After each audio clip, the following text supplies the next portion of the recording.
friend. Here's Red Hood.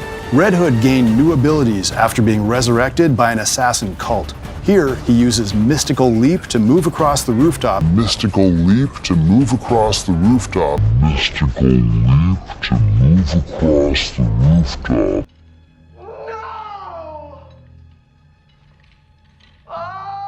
Something's in my ass. Subscribe to Next to Grade on YouTube. You won't regret it. Alright, I'm making this video because I'm mad.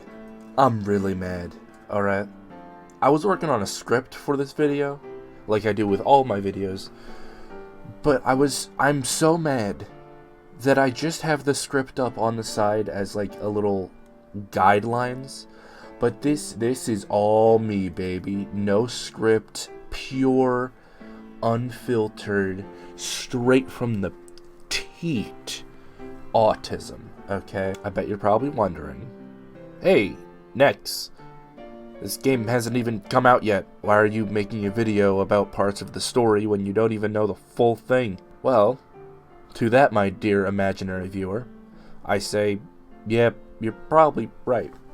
I'm not making this because I want to hate on the game. I don't. I wanted this game to be good. Okay, just sidetrack from the whole Red Hood thing. It doesn't look good. How did they release a gameplay trailer like months ago and then release one like a week ago and have the previous one look more polished? I cannot believe that. I honestly, the combat looks clunky. There doesn't even seem to be a dodge button, but that's neither here nor there.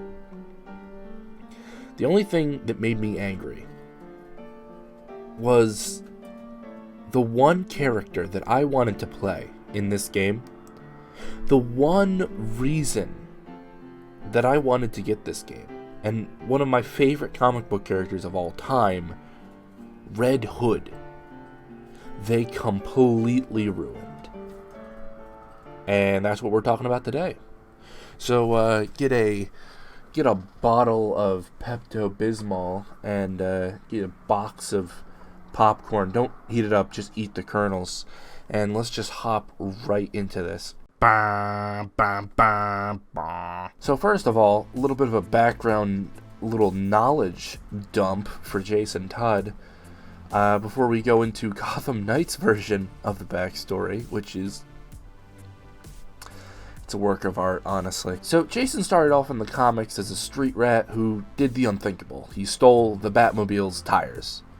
I mean, considering how much Batman parks his pimp wagon in alleyways, it was bound to happen at some point. Sadly for Jason, Batman came back before Jason could get away with the tires. But instead of turning him into the police, or breaking every limb in his body like other criminals, he took him under his wing.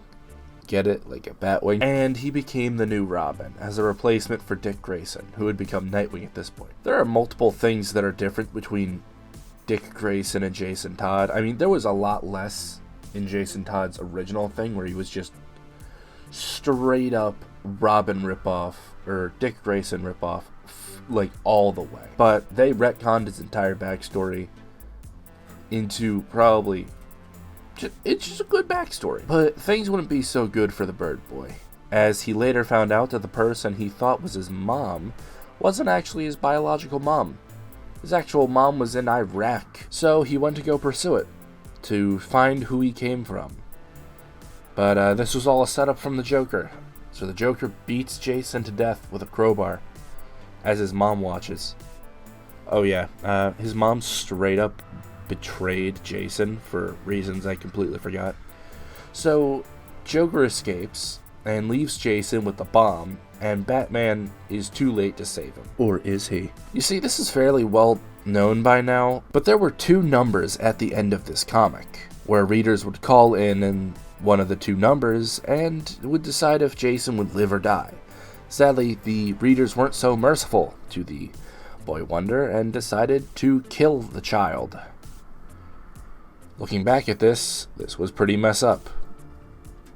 Mess up. This was pretty mess up. Yep, that's what I meant to say. But the decision was in. Jason Todd's body was found in the exploded wreckage by Batman, resulting in probably the most iconic comic book page ever made. Later on, Jason was revived by time travel shenanigans involving Superboy and a whole lot of retconning on DC's part. Realizing that Batman didn't kill the Joker in revenge after he died, he went on a mission to break the Bat in the only way that he knew he could ever be broken.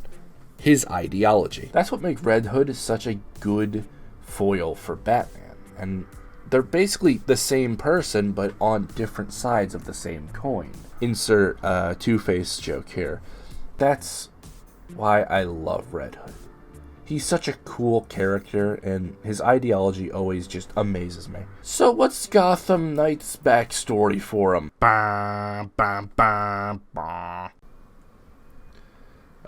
Sonic's Peach Rings. G Fuel.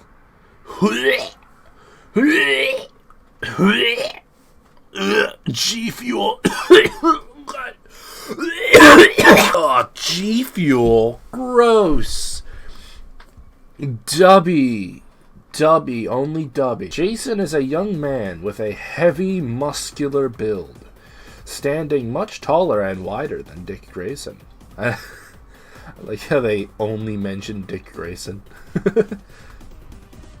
Like it's some sort of competition. He has brown... Wait, what?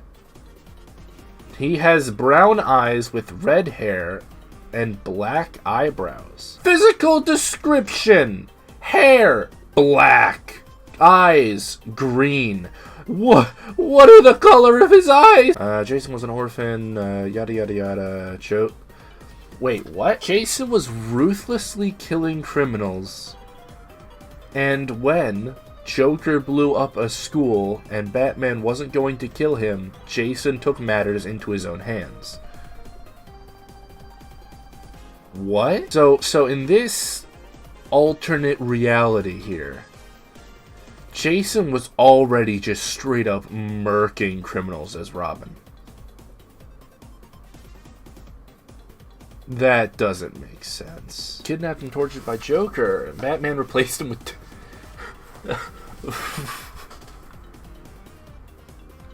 What?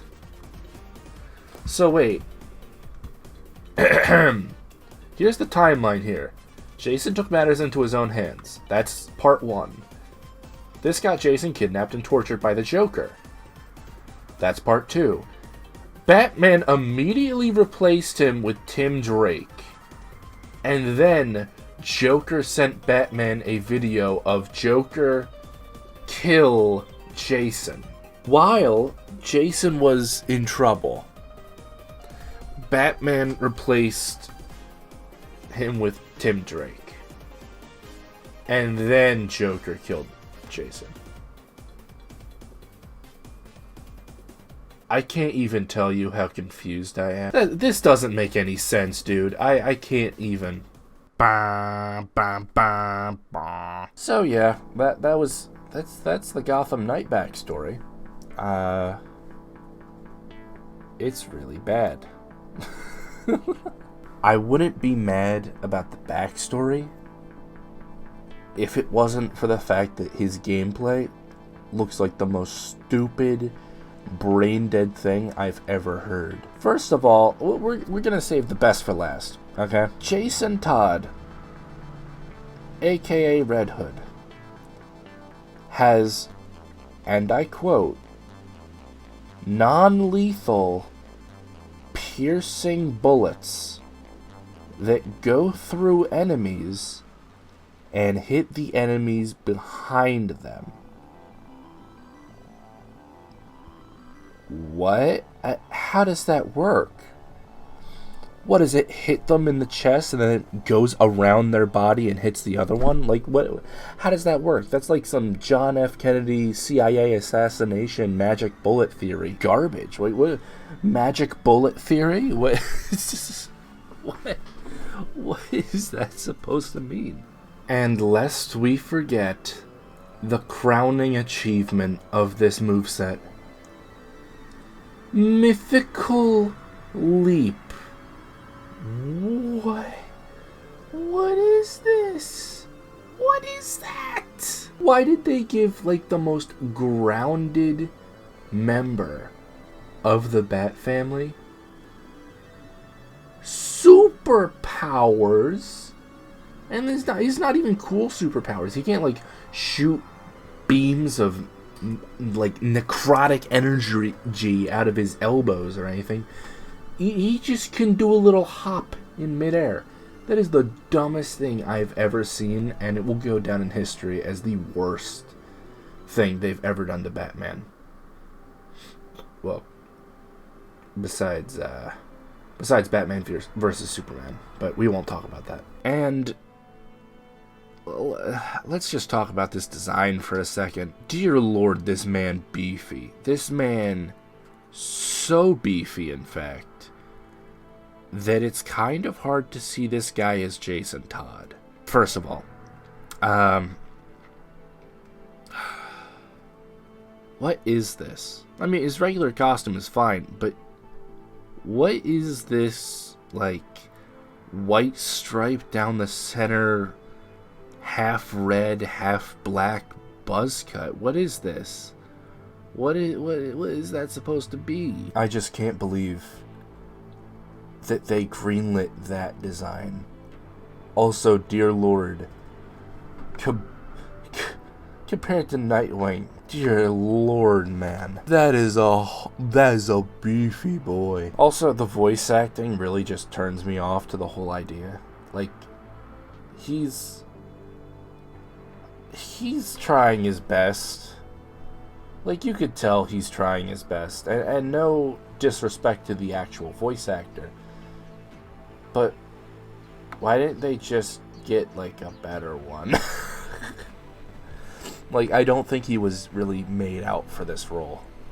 And that's no disrespect to the voice actor. It could just be voice direction. Who knows? But, yeah. So, what are my thoughts on this? Well, I'm not going to play this game anyway. I don't have any next-gen consoles. Also, my computer is basically a potato. I could never run this. Though, I don't know how this is for next-gen consoles, because it literally looks like a mobile game. I don't know how this qualifies as next-gen graphics. Like, Arkham Knight came out 7 years ago. And if you compare both of them, like, graphically, it is night and day. Day and night. Wah, wah. Who knows? Maybe this game won't end up being another Square Enix Avengers, and it will be good. Who knows? The story seems good enough. I mean, it's not like the Court of Owls hasn't been done before, but it could be cool. The character designs for the villains are neat, I guess. Man, they should have just made another Arkham game. But that's my little mini rant over. Thank you all for indulging in this. I know that I rambled on a lot. Half of it was not scripted. So, yeah, thank you for watching. And I will see you in the next video. See ya, gamers.